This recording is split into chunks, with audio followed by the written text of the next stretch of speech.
भगवान कृष्ण बोले, हे युधिष्ठिर, माघ मास कृष्ण पक्ष की एकादशी का नाम षठतिला है। इसमें तिल से स्नान, तिल से उपटन, तिल हवन, तिल का भोजन, तिल का दान, यह षठतिला कहलाती है। इसका महात्म्य पुलस्त्य ऋषि ने दालभृ को सुनाया था। नारद ऋषि को मैंने आगे सुनाया, क्योंकि इसमें मेरी पूजा की जाती है। इस कारण नारद मेरे पास आया और मैंने आँखों देखी बात सुनाई। एक ब्राह्मणी थी, वह चंद्रायण व्रत किया करती थी। वह व्रत करते करते दुर्लभ हो गई।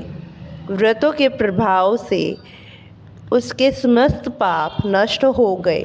मैंने विचार किया कि अब यह मरने वाली है, स्वर्ग अवश्य जाएगी, परंतु खाली हाथ जाकर इससे कुछ दान मांग लूँ, जिससे स्वर्ग का तोषा भी कुछ बन जाए।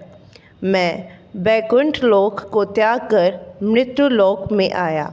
वामन सदृश छोटा रूप बनाकर ब्राह्मणी के द्वार का भिक्षुक हुआ, मुझे मृत्यु पिंड दे दिया। कुछ दिन के बाद उसने शरीर त्याग किया। व्रतों के प्रभाव से स्वर्ग गई और अपने ग्रह में केवल मृत्यु पिंड ही देखा, अन्य वस्तुओं से शून्य था। अपने बिगड़े हुए भवन को न देख सकी, शीघ्र मेरी शरण में आकर पुकारने लगी, व्रतों का फल निष्फल कर दिया। मैंने उत्तर दिया, जो व्रत आपने किए हैं पापों को भस्म कर वह स्वर्ग में ले आया, और जो हाथ से दिया वह भी आपको मिल रहा है।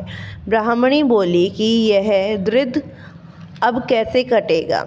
मैंने उससे कहा, तुमको देवांगना देखने आएंगी, तुम द्वार बंद रखना। प्रथम षठतिला एकादशी का महात्म्य सुन लेना।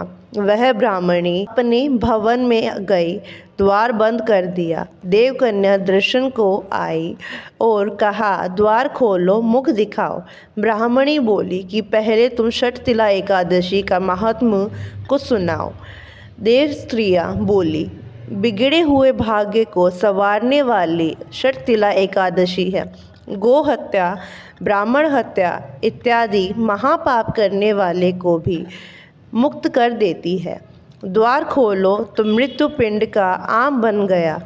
व्रत किया तब सारे ग्रहों में नंदन वन की विभूतियाँ प्रकट हो गई। इस व्रत में 4 वर्ष तक स्वर्ग मिलता है।